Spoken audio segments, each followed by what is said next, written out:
From the Fox 25 studios in Oklahoma City, this is the Fox 25 Late Edition.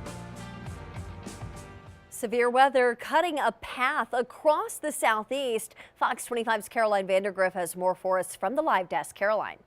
We're getting reports of serious damage in Alabama with severe storms and at least one confirmed tornado there. Take a look at this video in Russellville, Alabama. You can see debris flying through the air and very strong rain and winds there. Strong winds damaged buildings and downed trees across the state. We are tracking a lot of various reports on social media. The National Weather Service says one tornado slammed into Jacksonville State University tonight and caused extensive damage. Now we will continue to track these storms and the damage left behind right here at the live desk.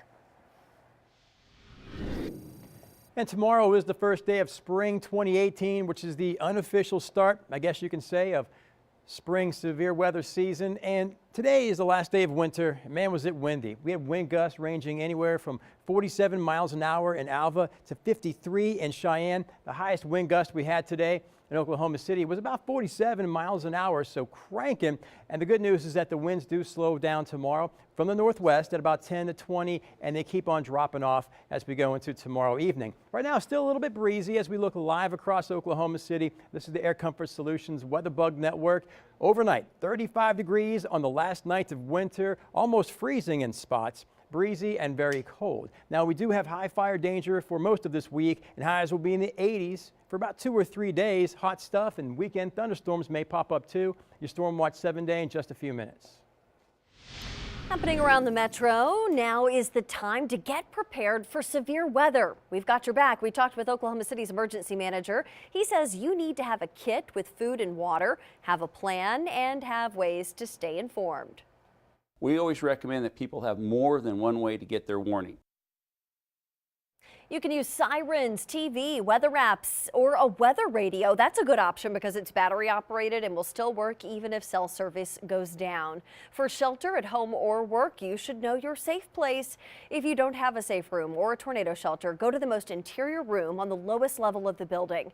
As soon as the tornado warning is issued, you should always seek shelter first and then work to get more information. Paying it forward. A post about an encounter with an Oklahoma City police officer has gone viral. John Hill tells Fox 25 he had bike issues yesterday at the intersection of Northwest Expressway and Spring Crossing Road. An officer pulled up next to him and offered to help him get to his destination. Obviously, size difference. I got 2 black eyes. He doesn't know me from Adam. You know, he could have become hostile. I approached his window.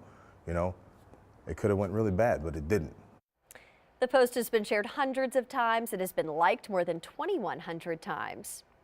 Happening within the last hour, another school board announces their decision to support the possible teacher walkout.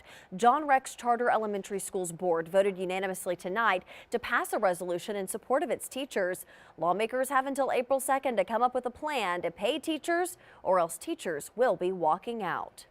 Bethany police are investigating after 2 people are found dead inside a home. Police say after 7 last night, officers found a man dead at a home near North Rockwell and 44th. Then after they arrived, they found the body of a woman also inside the home. Police believe the man shot and killed the woman before killing himself.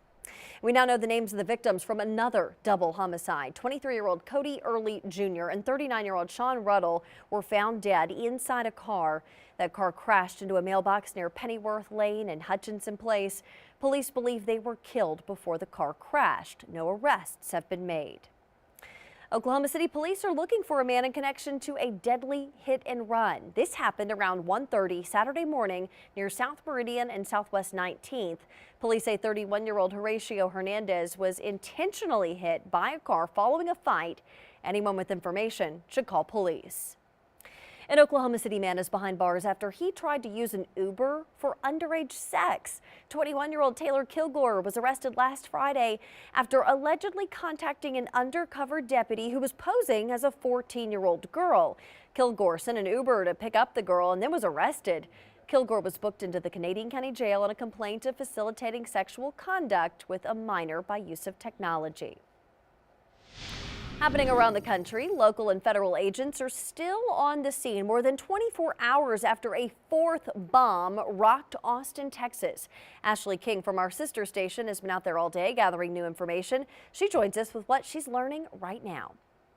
Now that residents in the front part of this neighborhood are able to get back to their homes, Austin police say they're getting additional evidence from home security cameras. From a bird's eye view, we're getting our first look of the latest explosion scene in Austin. Debris scattered everywhere and a bike laying in the road next to it. Investigators say two men were walking with their bikes when they ran over a tripwire that detonated a bomb. But it also really concerns us because it's more of a random target. In a one-on-one interview, ATF Special Agent in charge, Fred Malinowski, tells me explosive specialists will now analyze the evidence collected at the scene. They've looked at so many over the years that they'll be able to put this back together, comparing it to the 3 previous devices that we already have, and they will be able to have a good indication of how this thing was built and what the components were. This morning, the Austin police chief also asked any residents in the area with security cameras to turn over that video. Tonight, we've learned some have answered the call. We are getting video turned in, and that is something that we're running through all of our analytics to see if there's anything that will help us in identifying the suspect or suspects in this incident. While tips have led investigators to persons of interest, they have not made any contact with a possible suspect or suspects. We have learned the most recent bomb was sitting next to a fence and the 2 victims are stable. Uber has suspended all road tests of self-driving automobiles after an Arizona woman was hit and killed by one of those cars. Fox News correspondent Caroline Shively is in Washington with more on how this could affect technology nationwide. A self-driving Uber SUV hit and killed a pedestrian in Tempe, Arizona. Now federal investigators are joining local officials to help determine what happened. Sunday night, a self-driving Uber hit a woman crossing the street with her bicycle outside Phoenix, becoming the first death involving a fully autonomous test vehicle. There was a person behind the wheel of the Volvo, but he wasn't actively driving. The initial investigation finds the woman was out of the crosswalk when the car hit her at around 40 miles per hour. They are going to attempt to try to find, who was possibly at fault and how we can better be safe, whether it's pedestrians or whether it's the vehicle itself. Uber says the drivers of its autonomous cars follow a lengthy training process. Still, the company has suspended all testing in San Francisco, Pittsburgh, and Toronto, and the Phoenix area. Companies have been drawn to Arizona for its lack of restrictions on the road, although the governor added new rules earlier this month. Last year, the federal government released voluntary guidelines for businesses testing self-driving cars, leaving it up to the states if they want tighter laws. At the time, Transportation Secretary Elaine Chao called self-driving vehicles an important advancement for safety on America's roads. The future of this innovative new technology is so full of promise. It's a future where vehicles increasingly help drivers avoid crashes. Uber is just one company road testing the technology. Tesla, Ford, and GM are some of the others. Uber has also been testing self-driving semi-trucks. In Washington, Caroline Shively, Fox News. The children who were abused by their parents in California have been released from the hospital. David and Louise Turpin were arrested in January and are accused of holding their 13 children captive and torturing them. Officials say the children have been released from a medical center and placed into foster homes. The Turpin parents are due back in court Friday. A new report found some of the items that you order online may not be exactly what you thought they were. Circa's Allison Moss explains. You might think the makeup you're buying off of popular websites like Amazon and Walmart is real, but the U.S. government says that's not always the case. I'm not telling anyone to not purchase anything online anymore. That would be unreasonable. But certainly you can look for various things that would help guard you against getting something that's counterfeit. The Government Accountability Office ordered products from 5 popular online shopping sites: Amazon, Walmart, eBay, Sears Marketplace, and Newegg. And 20 of the 47 items ordered were counterfeit. However, it's worth noting all 47 items were posted by a third-party vendor. GAO purchased 13 different Urban Decay cosmetics, and every item ordered came back fake. Another item the agency ordered was Yeti travel mugs. 2/3 of which were counterfeit. One of these is authentic and one of them is fake. And the way to tell is to look at the bottom. On this particular one, if you look, Austin is spelled wrong. It's spelled A-U-S-I-N, and it says made in China instead of made in China. An Amazon spokesperson said their customers can trust that when they make a purchase on the site, they will receive authentic products manufactured by the true manufacturer of those products, and they have a robust anti-counterfeiting system in place. Giannopoulos says consumers also need to be on the lookout for fake products. You can look to see if something is sold by or fulfilled by a particular website. If it's fulfilled by, that doesn't mean that that website is selling it to you. It means that they're getting the product to you, but it's coming from a third party. For Circa, I'm Allison Moss. And the first day of spring tomorrow starts off on a nippy note, somewhere in the 30s, highs in the 60s tomorrow. Beautiful, a bit breezy, but highs will be in the 80s and 90s soon. Your Storm Watch 7 days next.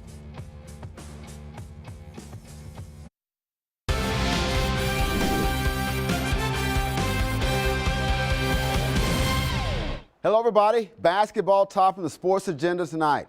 Thunder spent today getting ready for tomorrow's game at Boston, the second best team in the East. And of course, the Thunder just a day removed from taking down the best team in the East, the Toronto Raptors, on their home court, while the Oklahoma State Cowboys and Cowgirls were in action tonight in postseason tournaments. Going to start with the Cowboys, who hosted Stanford tonight in the NIT. And though the Pokes have moved on from the NCAA snub, it's worth noting that they did pretty good against a fourth of the NCAA tournaments and the teams in the Sweet 16 field. They beat Florida State, handing their first loss in the Orange Bowl Classic back in December. They took down Kansas twice, 84-79 and 82-64.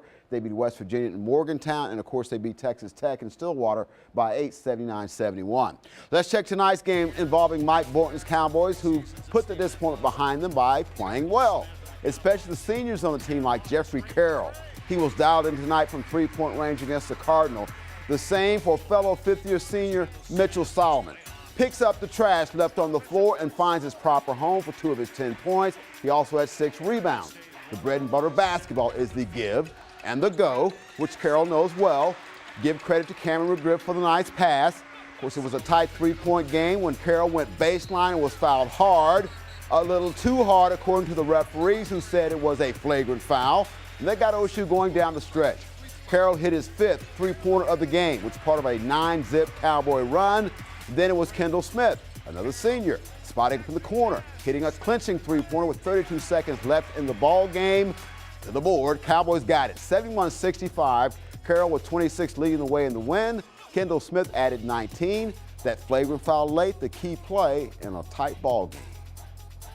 Yeah, I thought that was a big momentum swing. But, you know, at the end of the third quarter, I think we were down 5. And I told the guys, I said, hey, listen, if we don't turn around our sense of urgency and play with a little bit more, it wasn't fight. We competed. We just didn't play like the season could be over.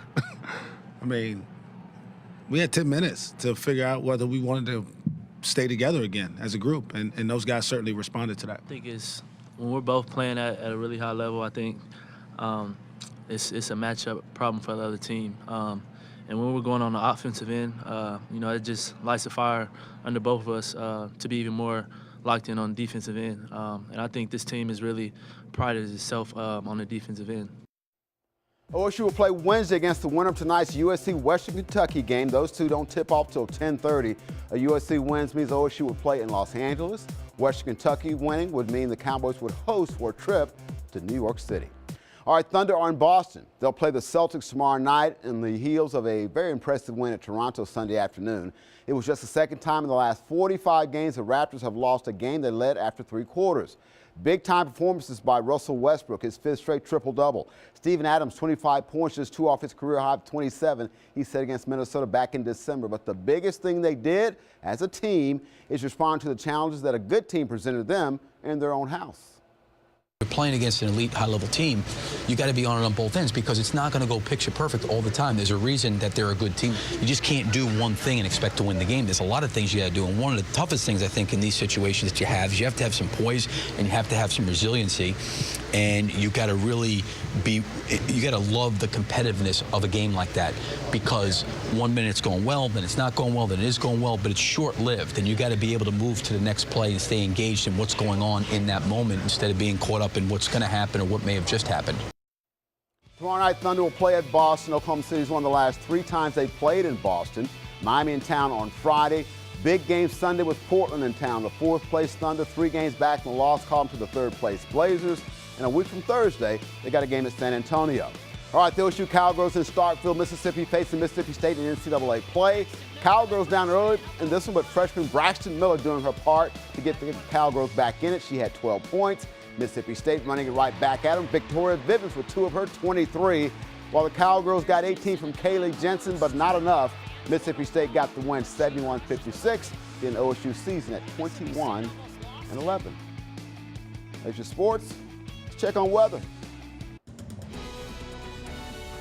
Thanks, Myron. Happy Monday, everyone. Hope you had a real nice weekend. Got a big storm system right now to our northeast, giving Oklahoma a lot of winds and cloud cover. A few sprinkles right now trying to cross the Kansas border. When this system pulls out of here a little bit later on tonight, it will take most of the wind and the clouds with it. So a beautiful looking spring day is on the way tomorrow. But for tonight, it will be mostly cloudy, chilly, and breezy all the way down into the low to mid 30s. I do think all the freezing temperatures will be locked into northwestern parts of the state. 32 in Woodward. If you think that's cold, look at the panhandles tonight. Somewhere in the 20s, a deep freeze. And we do start off the first day of spring really chilly and breezy and needing a winter coat because it's going to feel like the 20s, even though we are going to see a lot of sunshine.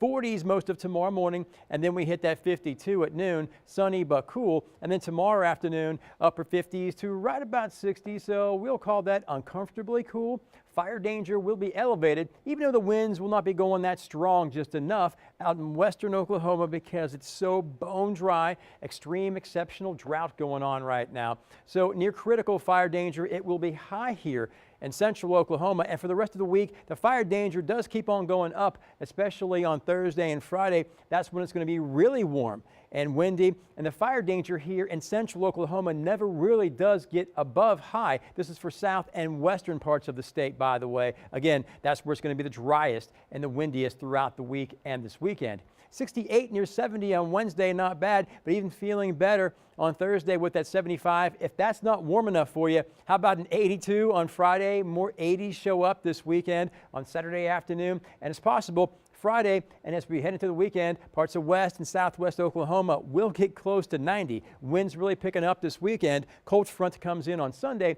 cools us off a little bit, a small chance of rain showers and thunderstorms that will continue into Monday with cooler temperatures.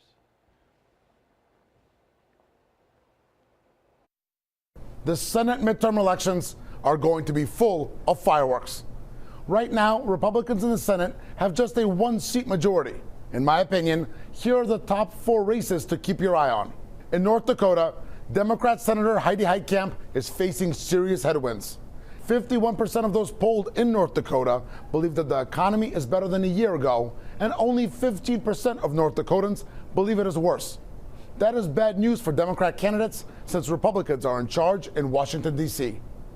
In West Virginia, Democrat Joe Manchin faces a similar problem. 55% of West Virginians believe the economy has gotten better over the last year. On the flip side, Republican Jeff Flake is retiring in Arizona. Arizona had been a solid red state, but has been shifting blue lately. Flake is reportedly leaving the Senate after just 1 term because he does not see a path to victory for himself.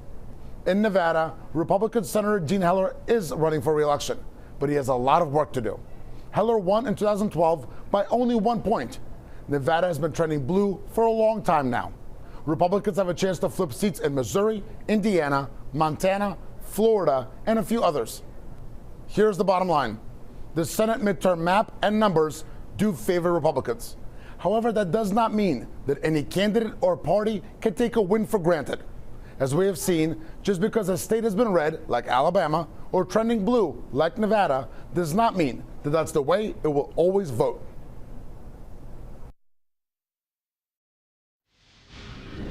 And we'll go from needing heavy winter coats on the first day of spring in the morning to possibly t-shirts and shorts by the end of the week. Highs in the 80s on Friday and Saturday, but we do start off tomorrow morning in the 30s. More 30s on Wednesday morning as well, so got to stay warm. Highs in the 60s the next couple days, then we slowly make our way into the 80s Friday and as we step into the weekend. In the afternoon on Friday, it's possible that parts of west and southwest Oklahoma will get close to the 90s or maybe even be in the 90s. That's how hot it's going to get. Winds pick up this weekend too, so that will elevate the fire danger as the week goes along. Strong cold front comes in on Sunday, but only a small chance of rain showers and a few thunderstorms. Monday cooler with a 30% chance of rain and thunder. Have a nice night.